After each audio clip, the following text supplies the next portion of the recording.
Meron din po tayong first time na dumating ngayong gabi galing po ng New Jersey, Raritan, from the Vines Church in Raritan. So first time po mag-share sa atin ng Word of God in Sunday service, si Pastor Bo. Isa po siya sa mga pastor natin sa the Vines Church. So we are one church, one pastor. So lahat po ng mga pastor ng the Vines are welcome to preach in all the churches that we have. The Vines Church in Raritan, the Vines Church in New York, and the Vines Church in Union. So before we start po, gusto ko pong i-welcome si Brother Jonas Templo sa ating Sunday service.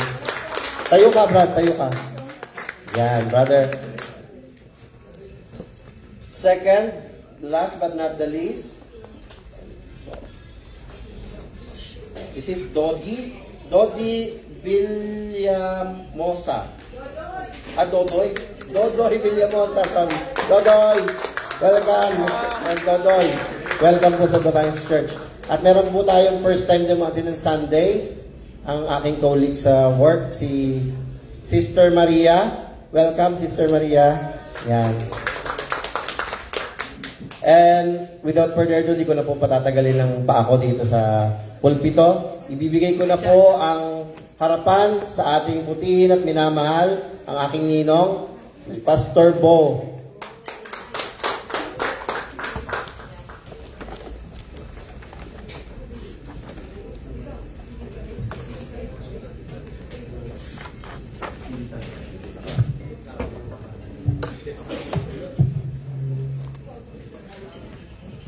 Yeah, good morning. Good morning. Mukhang hindi kayo nag-almusal Good morning. Good morning. Iyo, kung medyo inaantok kayo, meron tayong kape dyan. Gusto nyo magkape na lang tayo? Hindi ba? Okay, ako po'y nagagalak at natutuwa at gaya nga ng sinabi ni Brother Richard, ay ito po yung unang beses na ako po'y tatayo dito sa gitna at would preach the Word of God to you, and it's always makes my heart jump for joy to see your faces, your smiling faces, especially those new faces who are here today. At palakpakan natin ang Panginoon kasi papurihan natin ang Panginoon. Ano? Amen. So, hindi ko na patatagalin ito. Okay? Tapusin agad. Ang bango ng pagkain Kaya tapusin na natin agad ito. But anyways, before we go to the Word of God, let's go to the Lord in prayer first. Join me in prayer. Father in heaven, we thank you. We praise you and we glorify your name. Indeed, you are holy. Your name deserves to be honored, to be lifted up, to be glorified in this place. And I pray, Father, that is the heart of each and every one of us here today. And I pray, Lord, that you give us wisdom. Open the eyes of our heart and our mind to your word. Yes, Lord. That we would be receptive to whatever things that you want us to learn today. I pray, Father, for myself, I pray that you would override anything, Lord, that I have prepared. Preach through me, speak through me. Let your words be proclaimed in this place. And if anything, Father, that is not coming from you, let it fall on deaf ears and be forgotten. But anything, Lord, that comes from you, put that in our hearts, in our mind. And let it be applied in our everyday activities. Yes, as our lifestyle, Lord, as your children. Yes, be with us today, Lord, in Jesus' name. Amen. Amen. Ayan. Kung may mga Bible kayo, mga kapatid, nakikita nyo lang ba yung ating PowerPoint dyan? Iyon. Ang title ng ating mensahe ngayong umaga ay Salamin. Salamin. Mirror. Well, may, ano yan? Salamin. May sayaw yan, ano? Salamin. Salamin. Buksan niyo po yung inyong mga Biblia sa 1 John chapter 3, verses 4 to 10. 1 John chapter 3, verses 4 to 10. Okay? So, ating pong babasahin. Can we all stand up as we read the Word of God? 1 John chapter 3, verses 4 to 10. It says here in verse 4, everyone, it speaks of all of us, who makes a practice of sinning, also practices lawlessness. Sin is lawlessness. Do you know that He appeared in order to take away sins? And in Him there is no sin. No one who abides in Him keeps on sinning. No one who keeps on sinning has either seen Him or known Him. Little children, let no one deceive you. Whoever practices righteousness is righteous, as He, God, is righteous. Whoever makes a practice of sinning is of the devil, for the devil has been sinning from the beginning. The reason the Son of God appeared was to destroy the works of the devil. No one born of God makes a practice of sinning, for God's seed abides in him. And he cannot keep on sinning because he has been born of God. Verse 10, by this it is evident who are the children of God and who are the children of the devil. Whoever does not practice righteousness is not of God, nor is the one who does not love his brother. May the Lord add blessing to the reading of His Word. You may be seated. Sa kalagitnaan po ng aking pagbabasa, na-realize ko na nasa PowerPoint pala yan. So, ayun. But anyways, okay. In the year 2000, in the year 2000, sa Russia po ay mayroong mga political prisoners. Okay? And one of the political prisoners named Andres Thomas or Andrei Thomas. Okay? He was a Hungarian political prison, and he was in prison when he was 20 years old. 20 years old. And for 55 years, he was in prison. Kayo na lang magkalkula kung ilang taon na siya. So, habang nasa prison siya o nasa kulungan, he is talking about things na hindi naiintindihan ng mga tao sa paligid niya, especially yung mga gwardiya, the administration, or the officers in the prison sa Russia. And of course, pagka mayroong taong nagsasabi-sabi, normally, ang isip natin ay siya ay baliw. Isa lang yata nagpay attention. O di kayo o parang naghihintay kayo ng ng ina-anticipate niyo yung susunod kong sasabihin. Kaya tahimik lahat, nakagano. Ayos. Very good. So, pag ang tao nagsasabi-sabi, ang tao sa paligid niya, ang isip ay, he's gone crazy. And that is what the officers of the prison in Russia thought of Andrei Thomas. No? And then, dahil sabi nila, mukhang nasisiraan na yata ng ulo, 55 years nang nakakulong, tikok na lang natin yan. No, someone suggested, let's just execute him. Buti na lang, may isang taong nagsuggest, wait lang. Bago natin siya i-execute, why don't we call for a psychiatrist and let him be checked up before naman natin i-execute? Kawawa naman eh. So sa madaling salita, pumayag yung prison officials, and then they called a Hungarian psychiatrist, and that Hungarian psychiatrist stayed with Andrei Thomas or Mr. Thomas for a few days before he came up with the result, kung ano yung kanyang findings, baga. And then after a few days, sabi ng psychiatrist, hindi naman talaga siya baliw. Nagsasalita lang siya ng Hungarian dialect, hindi nyo lang naiintindihan. But then, he was in prison in a confined place for 55 years. Na Bartolina yata ito ng 55 years. So, sabi niya, that affected the way of his thinking.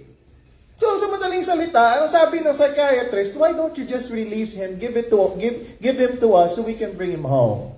So, to make the long story short, napayagan siyang ma-release, napayagan siyang umuwi.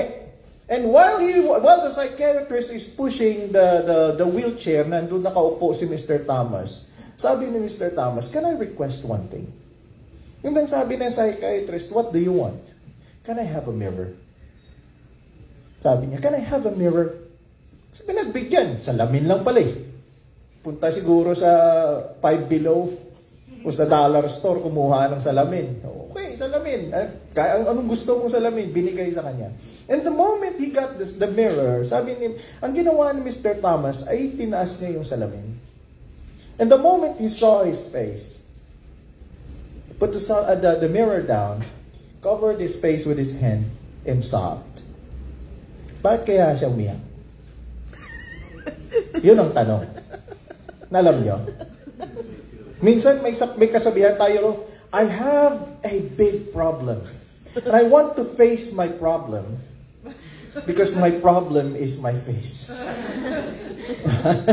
No, pero kung makikita natin, si Mr. Andres ay umiyak siya seeing himself in the mirror. He could not imagine, ito pala ang aking itsura as I look at the mirror. Right? So dito mga kapatid, the lesson of that story, conclusion na agad tayo. Tapos na. Okay? Hindi. The lesson of that story is, if we look at ourselves in the mirror, we can see what is wrong and what is right with ourselves. Right? Ito mga babae, 2 oras yun sa salamin eh. Kasi una kaliwa, isang oras, kaliwa, tas kanan, 2 oras, tas may another 30 minutes pa kasi babalansihin pa yan. Ha? Oh, yan. But here's the thing, church. If there is a mirror for our face, there is also a mirror for our soul. Right? And do you know what that is? The Bible. The Word of God. That is what James 1:25 refers to.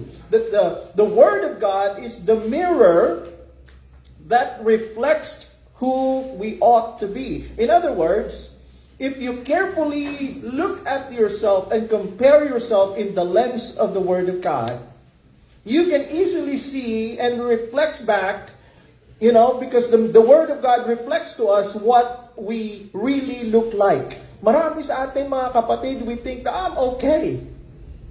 Right? But if you compare yourself, your attitude, your lifestyle, the things that you do to what the Word of God says, you can easily see right away, mali pala, hindi pala ako okay. And at the same time, the Word of God, the mirror of our soul, not only reflects us what we look like, what we really look like, but it also tells us and it shows us who or what we should look like. Now, hindi lang niya pinakikita sa atin yung tunay nating larawan, but also it shows us kung ano dapat ang larawan natin.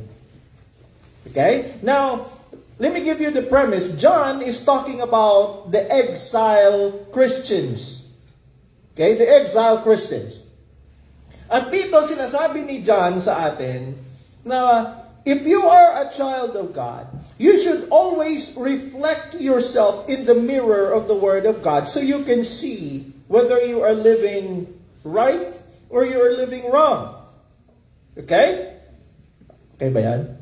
Inaantok na yata sila. Bilis-bilisan ko na. Okay. Kasi the moment we do that, the Word of God will automatically confront us. And by the time that God, okay pala. Kaya pala. Ayos. So sabi ko, malaban niya tayo. Okay. So the Word of God automatically confront us with our spiritual complexion. Ano yung complexion mo spiritually? Puti, kayong manggi, itim, ganon, diba? So, now, church, let us look at some things that are very important to us today. And most of the churches today doesn't even preach that much anymore. Why? Because when we talk about this, most of the time it offends people. It offends people. And we have to understand that when we talk about the Word of God, it is always offensive.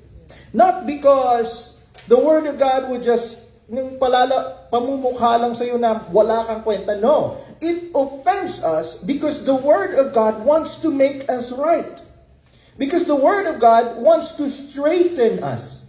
Diba? Pag may baluktot na buto, pag tinuwid yan, masakit. Correct? Pero tuwid. No. Ayos? Kung ayaw mo ituwid, baluktot, hindi na siya sumasakit, pero baluktot.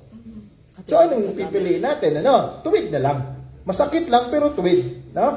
And when we're talking about our spiritual complexion, what destroys and affects our spiritual complexion is a 3-letter word. Sin. Right? Hindi natin pinag-uusapan palagi yan. But it has to be talked about. It is as important as grace. Right? Amen. Walang grace kung walang sin. Get it? Hindi mo kailangan ng grasya ng Diyos kung walang kasalanan eh. Walang mercy kung walang sin. Hindi mo kailangan ng mercy ng Diyos kung walang kasalanan. Kaso may kasalanan eh. Kaya ganun, no? And what does sinning do to ourselves? Bilang mga anak ng Diyos, ano ang ginagawa ng pagkalulong sa kasalanan? We're not talking about sinners who are not in the Lord Jesus Christ yet. Okay? John is talking about people who profess that they are children of God. Anak ako ng Diyos, but still living in the lifestyle of sinning. Nagpapatuloy doon sa pamumuhay sa kasalanan. Let us go to our topic today. Number 1. Ito muna pala. There are several, number 1 na pala. Sinning depreciates the sacrifice of Christ. Una sa lahat, sinning depreciates the sacrifice of Christ. No? Balikan natin ang nakalimutan ko lang ilagay yung ating dito. Saglit lang ha. Buksan ko lang yung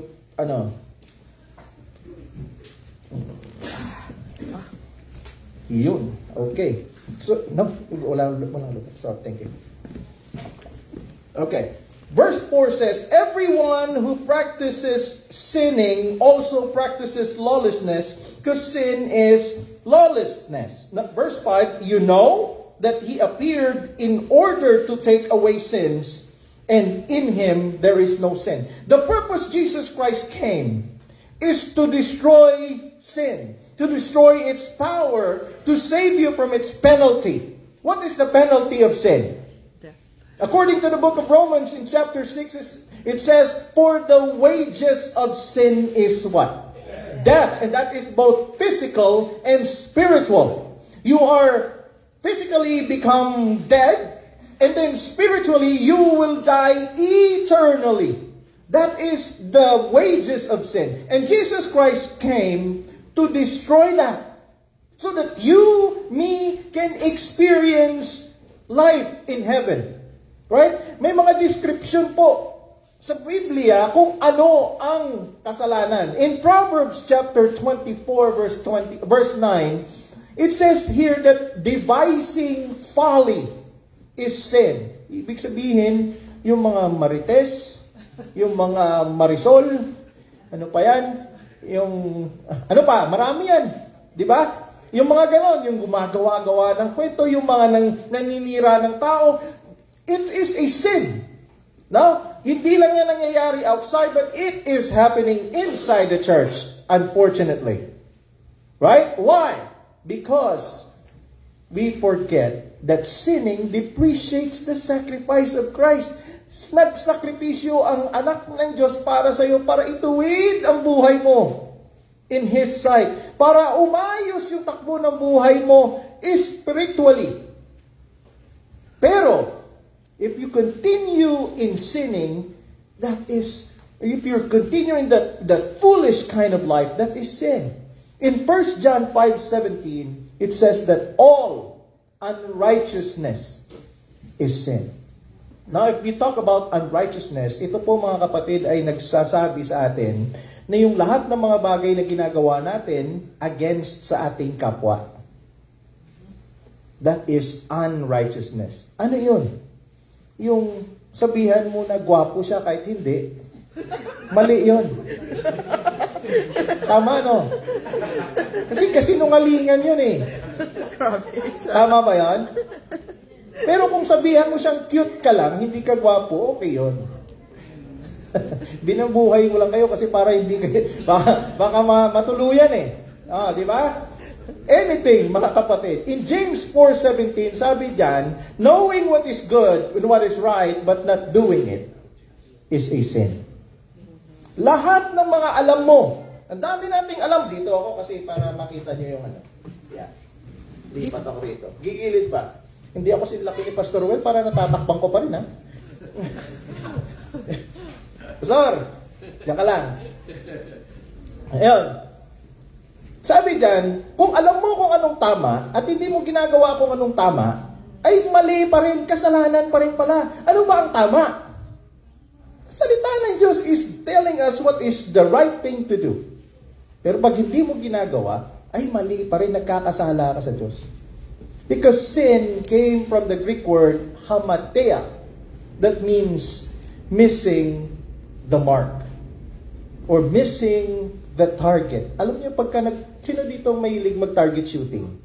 Yun, si Brother Richard. Bro, nakakatama ka naman. Ang pangat ng tanong. Ayos. Tumatama naman daw. Sa hangin. So, yun. Hamatea, that means missing the target. Pero alam niyo ba, mga kapatid, that in the New Testament, the word sin, or that Greek word, not only tells us that we are missing the target, but it is also adding a character that is an attitude of hostility against God. An attitude of hostility against God. The idea is this. Hindi lang yung tao is missing the target, but it is actually yung tao na parang, ay, sorry, nagkamali ako. Hindi ganon, ano? When you're missing the target, oh, I missed again. Pero ito po, the idea here is actually a person who's aiming his life in the opposite direction from God. Sabi ng Diyos, dito tayo, anak. Hindi dito ako. Magkita na lang tayo sa dulo. Sabi ni Bata Reyes, tayo rin naman magkikita sa finals. Oh, walang bilyarista rito eh. Di ba? Oh, si Chris, alam niya oh. Oh, di ba ganun ang ginagawa natin? And then we declare that, yeah, I am a child of God.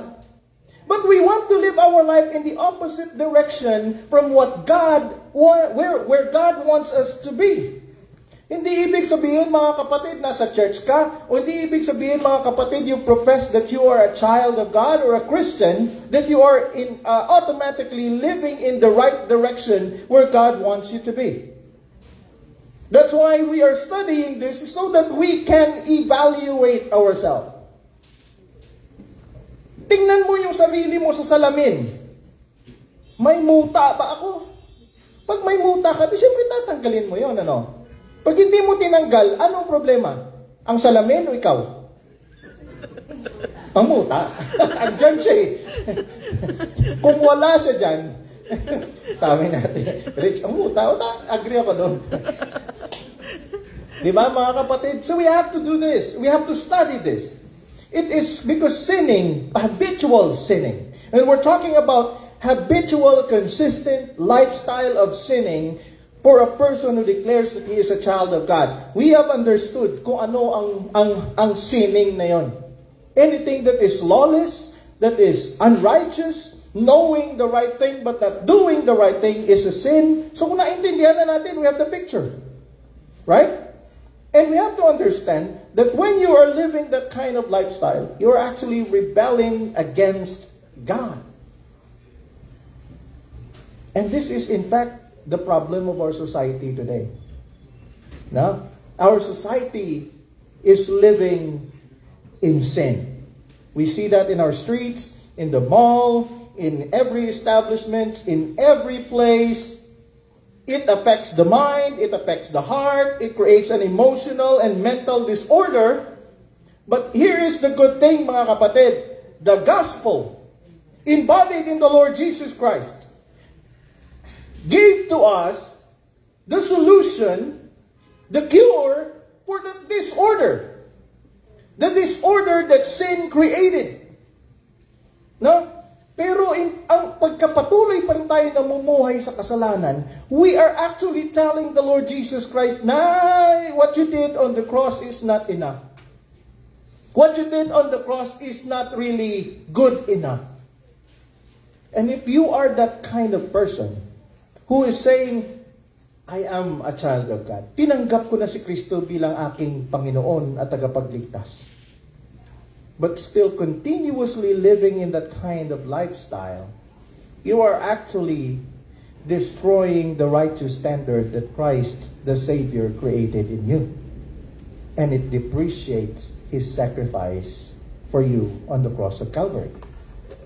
At kung ikaw naman nandito ka ngayon, kapatid, at hindi mo pa nasumpungan ang grasya ni Jesucristo kung ano ang ginawa ni Kristo sa krus ng Kalbaryo para sa'yo, I want you to understand that Christ came to die on that cross so that you can experience Him and life eternal in heaven. I want you to know that. Kung ikaw naman Kristiyano at patuloy kang namumuhay against that, you have to understand that your lifestyle destroys the sacrifice of Christ in your life. Parang binabaliwala mo yung ginawa ni Kristo sa krus ng Kalbaryo para sa iyo. Listen to this. Kung ang kailangan ng tao ay edukasyon, dapat ang pinadala na lang ng Diyos, teacher. No? Kung ang kailangan ng tao sa kaligtasan niya ay technology or advancing technology, sana mga 10 Bill Gates na lang at 10 Elon Musk. No? Hindi. Kung kailangan ng tao finances para sa kanyang kaligtasan, para sa buhay na maayos sa mata ng Diyos, edi sana ang pinadala ng Panginoon financial planners and financial counselors. Kung ang kailangan ng tao ay solusyon sa kanyang physical na problema, physical sickness, edi sana ang pinadala ng Diyos, doktor. Pero hindi.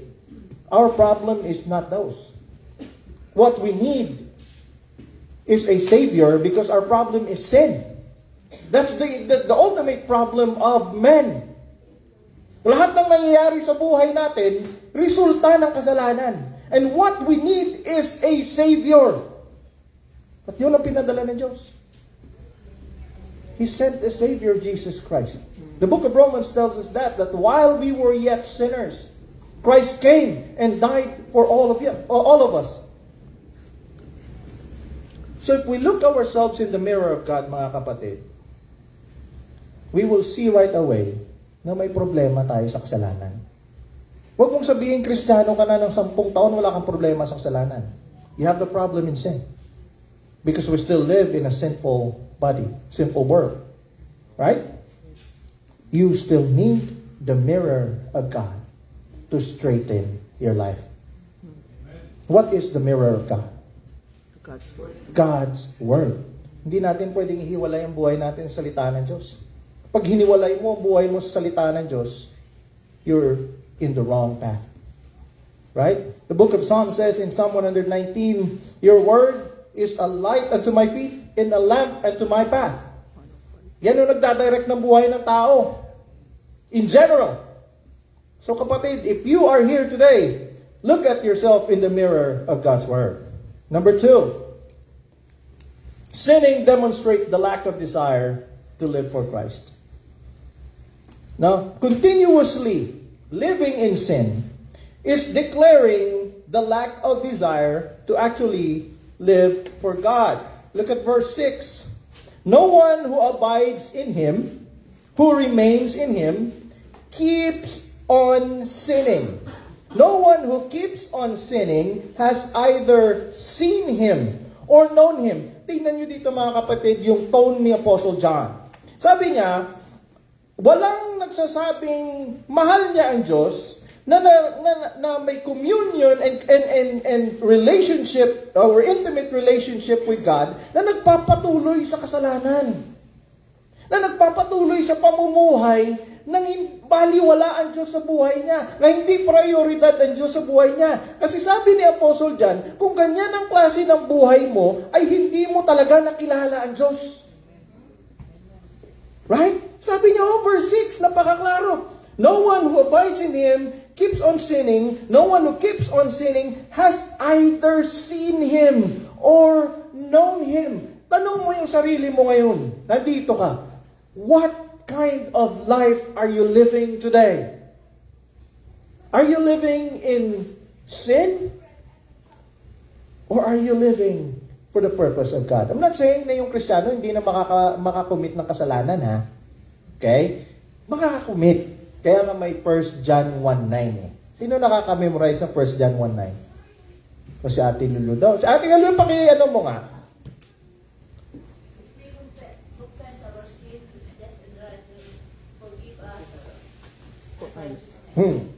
If we confess our sins, God is faithful, right, to forgive us of all our unrighteousness.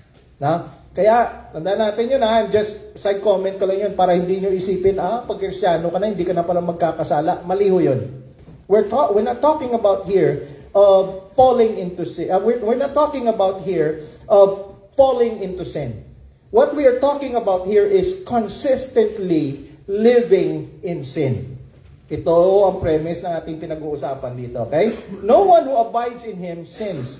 John uses a present active participle in describing someone whose lifestyle is sinful. Ang dinidescribe mo dito ni John is the ongoing, unrepentant, sinful life na sinasabuhay ng isang tao na nasa loob ng church, na nagsasabing, ako ay anak ng Diyos.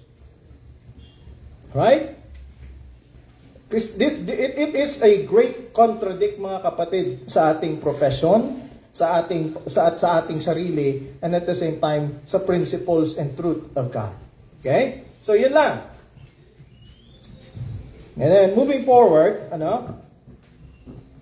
kasi, ang problema, pagka we keep on sinning, no? We keep on sinning and we say, mahal ko ang Diyos, sino ang dinideceive natin? Ang Diyos o tayo? Sarili mo. Ating sarili. We are actually deceiving ourselves. Hindi natin madideceive ang Diyos eh. Nakikita ng Diyos yung puso mo, yung isip mo. Nakikita ng Diyos ang plano mo. Lahat. But if you think that God does not see, ayun, patay tayo dyan. No? Tandaan natin, mga kapatid. Kaya natin pinag-aaralan ito, again, is to see yourself and evaluate yourself. Am I really a true, genuine believer? Am I a faithful child? Or I am not a faithful child? See? Ganun po yung ating purpose dito. No? Pero pag sa mga anak ng Diyos, nahulog ka sa kasalanan, there is always discipline. No? Pero pag hindi ka man lang nadidisiplina ng Diyos, kasi namumuhay ka sa kasalanan today, pero rumarangya ang buhay mo, at ang iniisip mo, blessing. No? Ganun lagi na sa isip ng tao. Uunahin ko yung kumita ng pera kaysa purihin ang Panginoon. Uunahin ko yung lahat ng mga pleasure sa mundo kaysa sa unahin ko yung Panginoon. Pero nag-i-enjoy ka roon. And you think, binibless ako ni Lord. Pero yung puso mo at ang isip mo malayo sa Kanya, that's not a blessing, mga kapatid. That is, in fact, one of the judgment of God to men. Bakit? Dahil lumalayo ka ng lumalayo lalo sa Kanya. Sabi sa Romans chapter 2, the blessing of God and the kindness of God should lead us to repentance. Pag hindi ka nag-repent at lalo kang lumayo at lumayo sa Kanya, that is a judgment of God to you. And we need to understand that. Hindi ako galit dito Hindi ako nang nananakot I'm just saying what the Word of God is telling us today. Okay? What is the lesson that we can learn from here? No. Just because a Christian can sin without losing their salvation does not give us the license to live in sin. Hindi dahil namatay si Kristo sa krus ng Kalbaryo at niligtas ka sa kasalanan mo at hindi ka napupunta ng impyerno, kahit na anong gawin mo, hindi nagbibigay sa iyo ng otoridad at lisensya or license para magpatuloy sa pamumuhay sa kasalanan. May marami mga Kristiyano ginagamit yun di ba? Kaya nga sabi ni Apostle Paul sa Book of Romans, di ba? Shall we continue in sin so that grace may abound? Anong sabi ni Apostle Paul? Mi genoito. Absolutely not. The word mi genoito in Greek has a strong expression na nagsasabing, hindi lang yung nagsasabing no. Ang sabi nun, no! That's the attitude and the emotion that comes with that. Pagpapatuloy ng kasalanan so that grace may abound? No! Why? Because every believer and child of God should understand that if you continue in sinning, it depreciates what Christ has done for you. And it demonstrates the lack of desire to live for Him. Is that the right kind of life for a child of God? No. Yun. Number 3, and last. Bilis lang, no? Sinning demonstrate allegiance to the enemy of God. Nako. When Jesus Christ died on the cross, He brought you from darkness into His marvelous light. That means you now belong to a different kingdom. Before Jesus Christ died on the cross, before you received the Lord Jesus Christ as your personal Lord and Savior, you're actually living in the banner of the enemy, under the kingdom of the devil. That's why Jesus Christ says in the book of Matthew, you of your father the devil. Right? Sinabi niya yun sa mga taong nakikinig sa Kanya, na nagpapanggap, the Pharisees and the Sadducees. Tayo, kailangan natin maintindihan that when you now belong to a different kingdom, you should live under the banner of that kingdom. Whatever the rules and regulation of that kingdom, that's the kind of life that you're supposed to live. Hindi mo pwedeng, doon ako dati dadalhin ko lang yun dito ngayon. Right? Kung ano yung lifestyle ko doon, dadalhin ko lang dito, pero bibit-bitin ko yung bandila nito, gaganon-ganunin ko yan. Pero yung buhay ko ron, ganun pa rin yung buhay ko rito. Mali! Why? That kingdom has different rules. That kingdom has different king. That king of that kingdom has different rules and regulation. The king of this kingdom has a different rules and regulation. Dapat, kung ang buhay mo doon ay tinanggal ka, itsapwera mo na yon.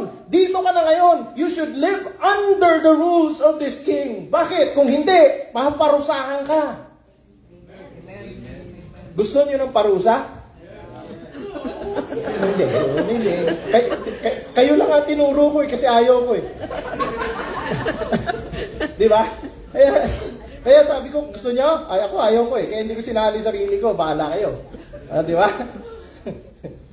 See, mga kapatid, we have to understand that. Look at verse 7 and 8. Look at verse 7 and 8. Sabi, little children, let no one deceive you.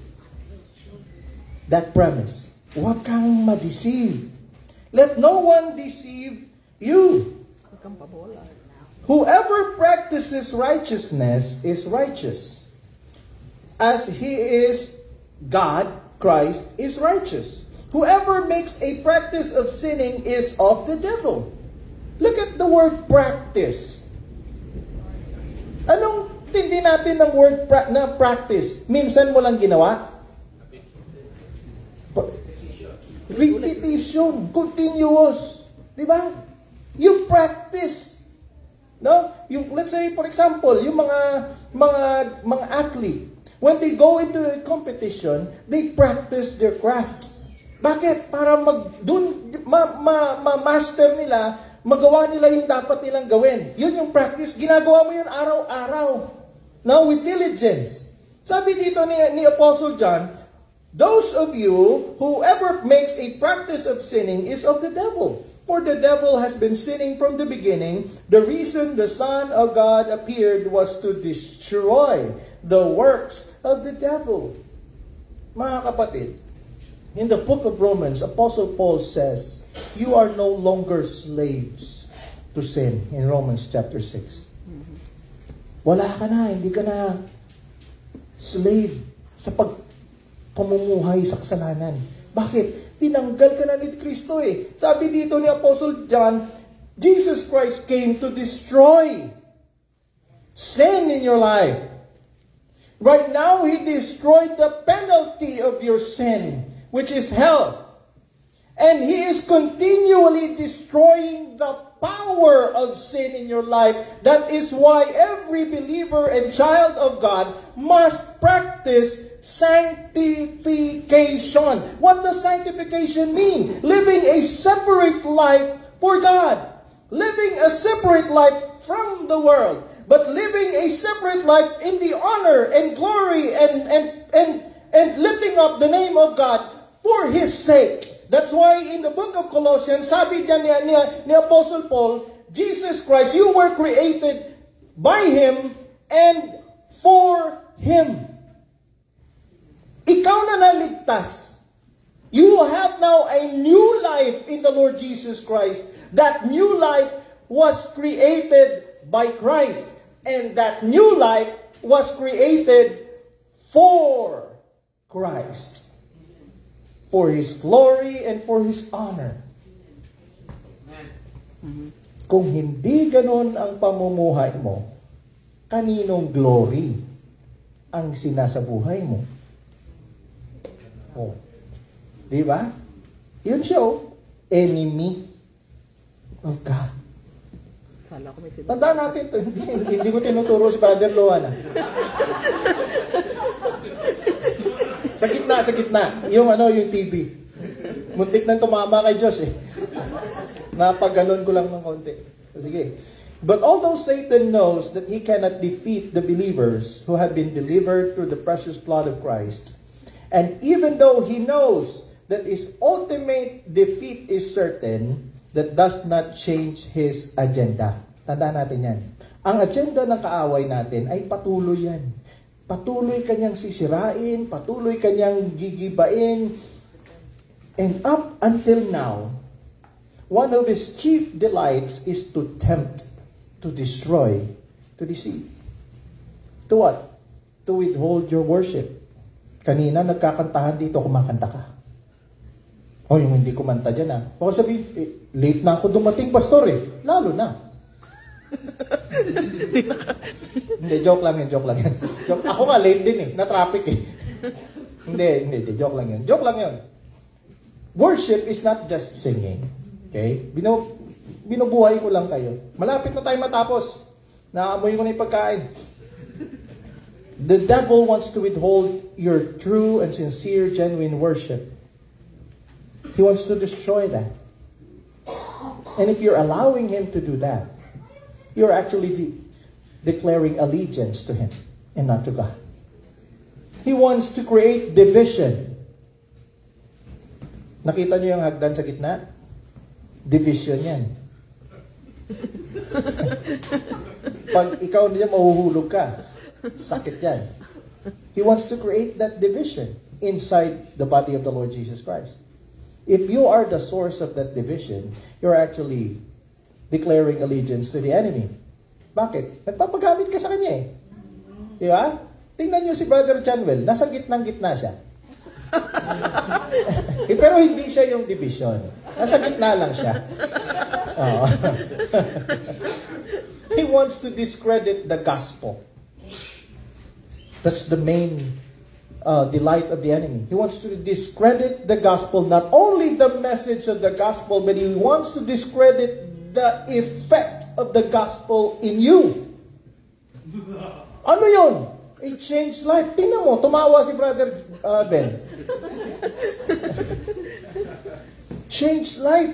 Pag walang pagbabago sa lifestyle mo, sang-ayon sa salita ng Diyos, the devil is actually destroying the effect of the gospel, the message of the gospel, what Jesus Christ has done sa'yo.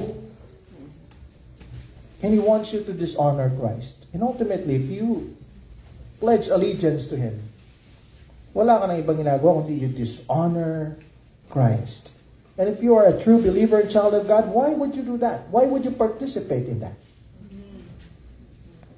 Again, let me ask that question. If you say and if you profess that you are a true child of God, why are you participating in that? And why would you allow yourself to participate in that kind of lifestyle, knowing that it depreciates what the sacrifice of Christ?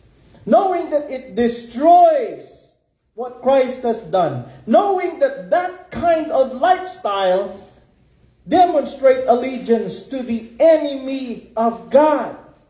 When Jesus Christ came while you were His enemy to die for you so you can be reconciled. Pero bakit gusto mo pa rin doon sa kaaway?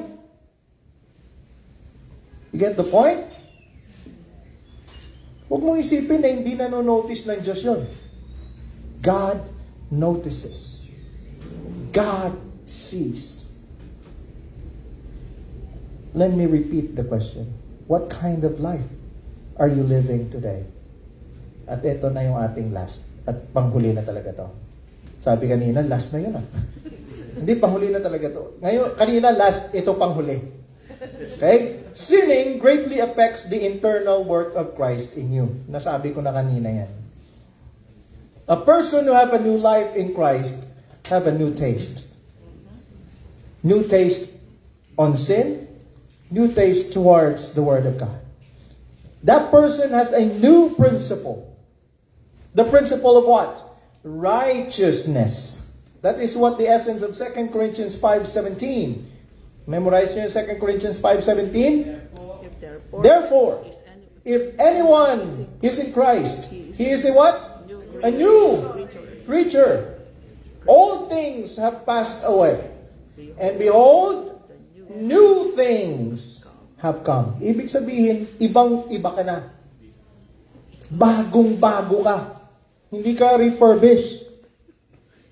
Bago ka. No? You have a new appetite, new objectives, new habits. Diba? Hindi na yung habit mo noon, kundi ngayon na.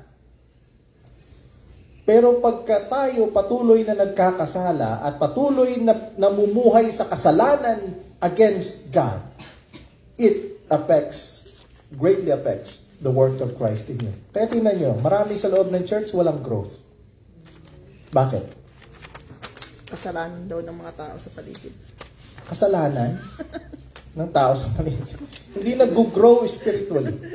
Bakit? The problem is not around you. The problem is in you. Bakit? Ito, nagawa pa rin. No? Bakit ang prayers ng mga maraming Kristiyano is affected? There is no effectivity in our prayers. Why? Sabi ni James, the reason why your prayers are not answered is because there is what? Sin in your heart. Di ba? Bakit yung devotion mo to the Word of God is affected? Lagi mo nakakalimutan. Kung nag-devotion ka man, hindi mo maalala kung anong dinivotion mo. Bakit? Because the heart is the problem. And ultimately, bakit ang relationship mo sa Diyos is affected?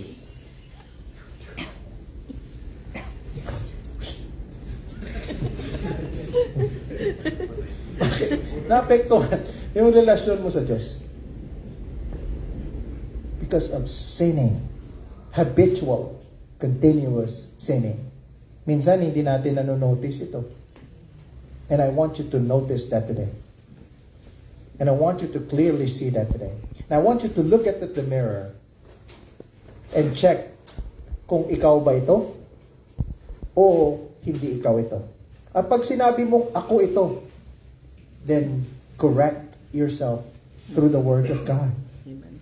Bakit? Yun ang salita ng Diyos, mga kapatid. Kanina minention ko, a mirror to the Word of God is not only letting us see kung sino talaga tayo, but it also shows us kung sino dapat tayo. At ang Diyos ay binigay sa atin ang salita niya para tulungan tayo maging sino ka man. Okay? Hindi. Maging sino ka dapat. Sa mata ng Diyos, hindi sa mata ng tao. In application, mga kapatid, in verse 10, binigyan tayo ni Apostle John ng contrast. Sabi niya, by this, it is evident, klaro, kristal, who are the children of God and who are the children of the devil. Whoever does not practice righteousness is not of God, nor is the one who does not love his brother. Okay? He summed it up by telling us the obvious distinction of a person who belongs to God and the person who is not. The person who does not belong to God loves sin. The person who is not of God loves sin. The person who is of God loves righteousness. They view sin differently than the world. Marami sa buong mundo, sabi, may isang in-interview na mga musician sila. Ang sabi na pag-interview sa kanila,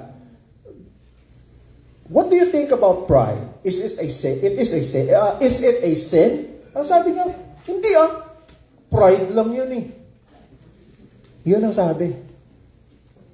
Ang anak ng Diyos hindi dapat ganyan yung mindset when it comes to pride. What about us? Is pride a sin? Yes. Hindi, sabon yun.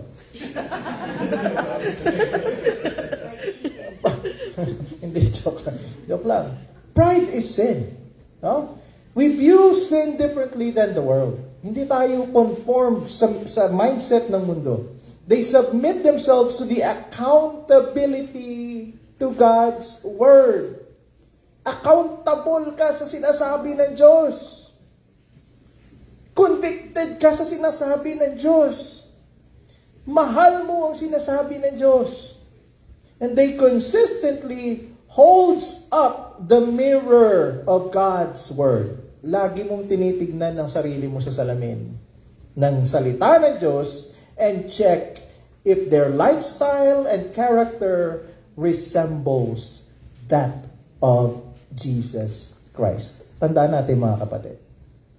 We are created in the image of His Son, Jesus Christ.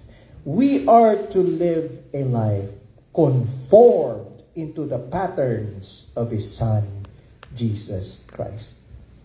Now, let me leave you this question. What kind of life are you living today? Let's pray. Father in heaven, we thank you, Lord, for your word. Thank you for giving us the reminder. Thank you for giving us the rebuke. Thank you for giving us the correction.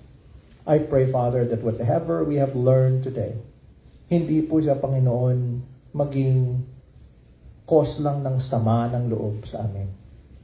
Or hindi lamang po manatiling paalala, but it should, Lord, create in us the mindset na willing baguhin yung aming pamumuhay, yung aming lifestyle, yung aming character, yung aming conduct, yung aming lahat, Panginoon. Because that is what you want us to be. Lord, I pray that you would work in the life of the people who are here today.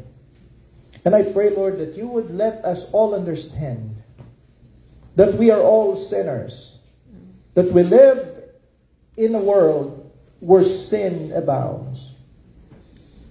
And you want us, Lord, to understand that you want each and every one of us to turn away from sinfulness and turn towards you. At alam po ninyo, Panginoon, na hindi po namin kaya yun kung kami lang. That's why you have given us your Son, Jesus Christ, to be the way, the truth, and the life. That is the only way that we can access you. Lord, I pray na sa lahat na nandito today, work in each and every heart that is in here today. Make each and every people that are here today understand that what they need is a Savior. That what we need is a Savior. And Lord, even though we are already your children, let us also understand that what we need is the pattern of the life of the Savior through your gospel. At yan po dapat ang sinasabuhay namin, Panginoon. Lord, convict, work in their hearts. Let your Holy Spirit work in every heart that is in this place today. Yes. Let us understand that we need Jesus Christ as our personal Lord and Savior. That we need Jesus Christ to direct our life, to correct our life, to be pleasing to you. We pray all this in the mighty name of our Lord and Savior Jesus Christ. Amen. Amen.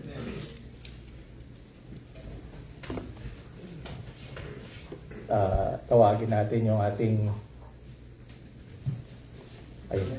Bro Richard.